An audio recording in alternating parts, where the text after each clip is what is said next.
कि आपके इस जुल्म के मजाहिरों से हम नमाज पढ़ना नहीं छोड़ने वाले हैं। ना तेरा है ना मेरा है, सबका है ये देश। अगर नहीं समझ आई ये बात तो नुकसान सबका है। नमस्कार, मैं निधि रतन और आप देख रहे हैं नेशनल दस्तक। सोचिए, इस देश में दलित, पिछड़ा, आदिवासी, मुसलमान किस तरीके से रोजमर्रा की जीवन में कितनी तकलीफें से परेशान, हताश होकर अपना दिन काटता है। कैसे देश की राजधानी में नमाज पढ़ने वाले व्यक्ति को प्रशासन की लात खानी पड़ती है, वहीं ये उसी देश में कैसे धर्म का लंबी लंबी कतारों के साथ साथ डीजे बजाकर अश्लील गाने बजाए जाते हैं। मुसलमानों को प्रताड़ित किया जाता है, दलितों को प्रताड़ित किया जाता है, आदिवासियों को प्रताड़ित किया जाता है, लेकिन इसकी चर्चा टीवी, अखबार में कहीं नहीं होती है। तमाम बातचीत करेंगे, लेकिन सबसे पहले आप गृह मंत्री जी का ये वीडियो सुनिए। 80 करोड़ लोगों को प्रति व्यक्ति प्रति माह 5 किलो अनाज मुफ्त में देने वाले, 12 करोड़ गरीबों को घर में शौचालय देने वाले, 4 करोड़ गरीबों को घर देने वाले, 10 करोड़ गरीब माताओं को उज्ज्वला का सिलेंडर देने वाले, 14 करोड़ गरीबों के घर में नल से जल पहुंचाने वाले प्रधानमंत्री नरेंद्र मोदी है। तो सुना आपने वीडियो, वो तमाम तरीके की अच्छाइयां गिनवा रहे हैं मोदी सरकार की, कि मोदी जी ने तमाम उन महिलाओं को, गृहिणियों को, युवाओं को, सबको घर दिया, नल दिया, नल में जल भी दिया। सोचिए फिर कौन लोग हैं जो मोदी सरकार का विरोध कर रहे हैं। मोदी लगातार विकास की गारंटी देते हैं, देश के हर कोने कोने से चीख चीख कर आवाज आ रही है कि अब की बार मोदी सरकार 400 पार नहीं, सीधा सत्ता से बाहर। आज अमित शाह बीजेपी की खूबियां गिनवा रहे थे, बीजेपी की नहीं, ऐसा लग रहा था कि मोदी जी का गुणगान कर रहे हैं। कह रहे 80 करोड़ लोगों को हम राशन दे रहे हैं, मोदी जी अपनी जेब से राशन दे रहे हैं। 12 करोड़ गरीब लोगों को शौचालय दिया। सोचिए, 4 करोड़ लोगों को घर दिया, 10 करोड़ लोगों को उज्ज्वला योजना दी और 14 करोड़ लोगों को घर दिया, घर में नल दिया, नल में जल दिया। इसके साथ साथ उन्होंने तमाम तरीके के वादों के साथ मोदी जी का 20 से 30 बार नाम लिया।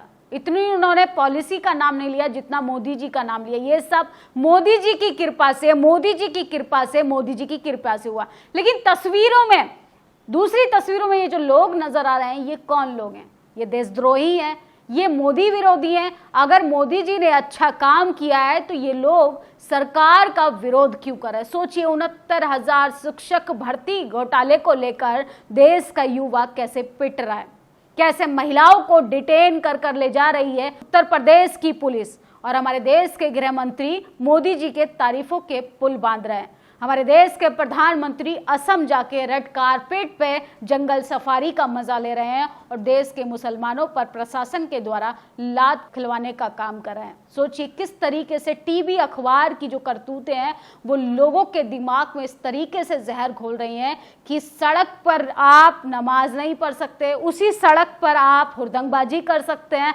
धार्मिक जुलूस निकाल सकते हैं, धार्मिक जुलूस के साथ साथ आप एक कम्युनिटी को गाली भी दे सकते हैं, क्योंकि सरकार में बैठे हुए लोग वो हिंदू राष्ट्र बनाने के ठेकेदार हैं और हिंदू रिचुअल्स को बढ़ावा देने वाले तमाम तरीके के वादे करते हैं। लेकिन आए दिन जब आप तस्वीरें देखेंगे तो देश का युवा इतना परेशान, हताश, निराश होकर अपनी जान तक दे रहा है। सोचिए, ये तस्वीरें देखिए, ये तस्वीर है उत्तर प्रदेश की, जहां के मुख्यमंत्री कहते हैं कि अपराध मुक्त राज्य बन चुका है और वो नौकरियों का हब बन गया है। नौकरियों का हब बताने वाले मुख्यमंत्री इन लोगों की आवाजें नहीं सुन रहे। सोचिए, 700 से ज्यादा दिन होने वाले हैं और लोग लगातार सिर्फ एक नियुक्ति पत्र की मांग के लिए सड़कों पर संघर्ष कर रहे हैं। लोग लिख रहे हैं सोशल मीडिया पे, हम हर दिन जीते हैं, हर दिन मरते हैं, एक नौकरी के खातिर रोज जिल्लत का जाम पीते हैं।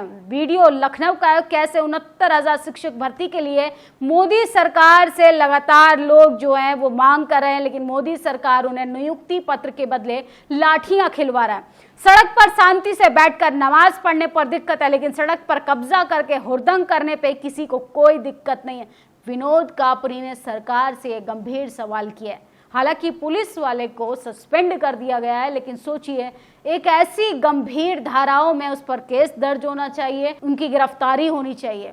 सोचिए, उनकी मानसिकता का अंदाजा लगाइए कि वर्दी पहनकर वो इस तरीके से मुसलमानों को पीटेंगे और आप उनसे सुरक्षा की उम्मीद करते हैं। हम मांग करते हैं कि नमाज करने वाले पुलिसकर्मी के खिलाफ सख्त कार्रवाई की जाए। सिर्फ सस्पेंड करने से काम नहीं चलेगा।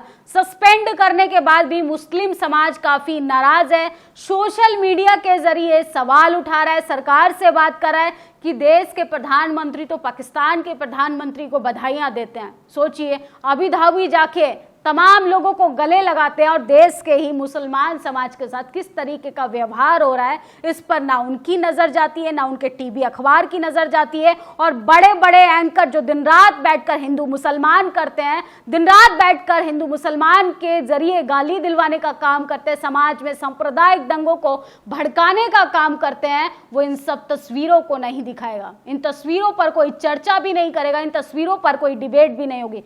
नमाज पढ़ते इंसान को लात मारने की सजा क्या सस्पेंड होनी चाहिए? नहीं, इसके साथ इसकी गिरफ्तारी होनी चाहिए। तमाम तरीके से लोग आवाज उठा रहे हैं, सोशल मीडिया पे नंबर 1 पर ट्रेंड कर रहा है। सोचिए, लोग काफी नाराज।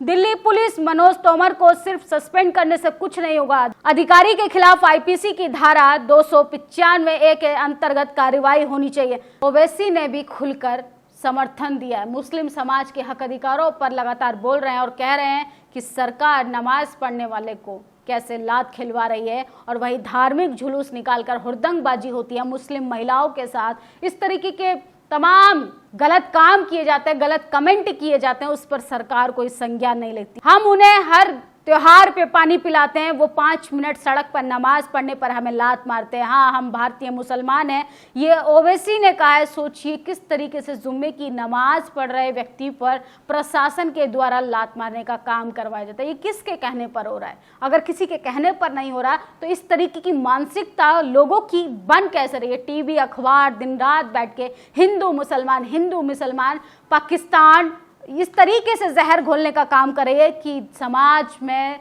नफरत बढ़ गई है। जुल्म के खिलाफ बोलेगा कौन? तुम भी चुप रहे हो तो मुंह खोलेगा कौन? लगातार लोग जो हैं, मुस्लिम समाज काफी नाराज है और वो तमाम पार्टियों को एक उम्मीद की नजरों से देखता है कि काश उनके लिए कोई राजनीतिक पार्टियां खुलकर सामने आए, लेकिन कोई नहीं आता। सोचिए, राजनीतिक भागीदारी कमजोर होना आपकी सामाजिक कुरीतियों को कितना बढ़ा देती है। हम नमाज के बीच लात मारने वाले अधिकारी को गिरफ्तारी की मांग करते हैं और इसके साथ साथ ओवैसी ने कहा, लात मारो या गोली मारो, हम नमाज पढ़ना नहीं छोड़ेंगे। आखिर इस देश में चल क्या रहा है? देश को किस ओर लेके जाया जा रहा है? देश के साथ किस तरीके से खिलवाड़ हो रहा है? और देश के तमाम लोगों को आज़ादी है, संविधान सबको आज़ादी देता है, लेकिन अगर वो लोग गलत तरीके से, अवैध तरीके से सड़कों पर नमाज पढ़ रहे थे तो उनकी गिरफ्तारी होनी चाहिए। उनको गिरफ्तार करो, कार्रवाई करो, लेकिन इस तरीके से प्रशासन के द्वारा लात मारने का अधिकार भी प्रशासन को संविधान नहीं देता है। देश के प्रधानमंत्री पाकिस्तान के प्रधानमंत्री को बधाइयां देते हैं। इसके साथ अपने ही देश में अपने ही नागरिकों के साथ किस तरीके का दुर्व्यवहार किया जा रहा है, कैसे उनके साथ अपने ही मुल्क में दोयम दर्जे का नागरिक बना दिया जाता है। और हमारे देश के प्रधानमंत्री 2047 के विकसित भारत का सपना देख रहे हैं। वो विकसित भारत जिसमें मुसलमान के साथ अत्याचार होगा, दलितों को पीटा जाएगा, आदिवासियों को पीटा जाएगा, तमाम तरीके की महिलाओं के साथ बदसलूकी होगी। सोचिए, लंबी लिस्ट जारी कर सकते हैं बीजेपी के फ्लॉप 10 साल में किस तरीके से लोगों के साथ बदसलूकी हुई। लेकिन देश के गृह मंत्री मंचों से, चुनाव जैसे जैसे नजदीक आता है, वो मंचों से विपक्ष की कमियां खामियां गिनवाने लगते हैं। वो 60 साल पे चला जाता है। उनसे पूछो महंगाई पर तो वो 60 साल नेहरू जी की गलती बताते हैं। उनसे पूछो भैया महंगाई, बेरोजगारी है, लोगों को रोजगार चाहिए, नहीं, नेहरू जी की गलती है। उनसे पूछो कि महिलाओं की सुरक्षा को लेके क्या काम किया आपने, वो नेहरू जी पर चले जाते हैं। लेकिन सरकार जो है नाकाम हो चुकी है, फ्लॉप साबित हो चुकी है। सोचिए, नोटबंदी लेकर आते हैं, जीएसटी लेकर आते हैं, 370 लेके आते हैं, लोगों को लुभाने के लिए क्या कुछ नहीं करती है ये पार्टी। सोचिए किस तरीके से प्रचार प्रसार में जुट गई है और 3 कृषि कानून बिल भी लाते हैं और अपने ही वादे से मुकर जाते हैं। अपने ही देश में अपने ही नागरिकों को तमाम बॉर्डरों पर घेराबंदी करा देते हैं। ये है मदर ऑफ डेमोक्रेसी, ये है मोदी का विकास, ये है मोदी के विकास की गारंटी कि आप जैसे जैसे चुनाव नजदीक आए आप बड़े बड़े वादे कीजिए, जब आपका जाने का समय पूरा हो जाए तो फिर से आप नया जुमला ले आइए, नया वादा कीजिए और जनता जब हक अधिकार मांगे, जनता रोजगार मांगे, जनता अच्छा अस्पताल मांगे, जनता अपने लिए विकास मांगे, जनता उज्जवल योजना के खिलाफ सरकार से ये पूछ ले कि भैया आप तो सिलेंडर घर घर बांट रहे थे, उस सिलेंडर में गैस कौन देगा? उस सिलेंडर पर आप जो चुनावी रोटियां सेक रहे हैं, आखिर उसमें गैस डलवाने का काम कौन करेगा? सिलेंडर 1200 रुपए का हो गया, लहसुन 600 पार हो चुका है, लेकिन देश के प्रधानमंत्री को रेड कारपेट पे जाकर फोटो शूट कराना, उनके लिए जरूरी है फोटो सेशन। हमारे देश के प्रधानमंत्री को महंगाई, बेरोजगारी, भ्रष्टाचार, महिलाओं की सुरक्षा जैसी गंभीर समस्या नहीं दिखाई देती हैं और कहते हैं कि अब की बार मोदी सरकार, वो भी 400 के पार। लेकिन जनता का हाल चीख चीख कर कह रहा है कि अब की बार मोदी सरकार सीधा सत्ता से बाहर। इस पूरी खबर पर आपकी क्या प्रतिक्रिया कमेंट बॉक्स में जरूर बताइएगा कि एक ही देश में दो कानून कैसे हो सकते हैं? जब मुसलमानों को नमाज नहीं पढ़ने दिया जा रहा है तो आप धार्मिक जुलूस निकालकर हुड़दंगबाजी कैसे कर सकते हैं? अगर कानून सबके लिए बराबर होना चाहिए, सब पर बराबर तरीके से इम्प्लीमेंट होना चाहिए और जो कोई भी किसी भी धार्मिक आयोजन का कार्यक्रम करता है सड़कों पर, उसकी तुरंत गिरफ्तारी होनी चाहिए, क्योंकि संविधान सबको आज़ादी देता है, लेकिन संविधान सबको कानून तोड़ने की आज़ादी नहीं देता है। शुक्रिया। नेशनल दस्तक की आपसे गुजारिश है कि अगर इसको बचाना चाहते हैं तो नेशनल दस्तक को सब्सक्राइब करने के लिए रेड कलर के सब्सक्राइब बटन को दबाएं, फिर बेल आइकन की घंटी दबाएं। नेशनल दस्तक को बचाने के लिए बहुत जरूरी है कि हर खबर को शेयर करें, लाइक करें, कमेंट जरूर करें।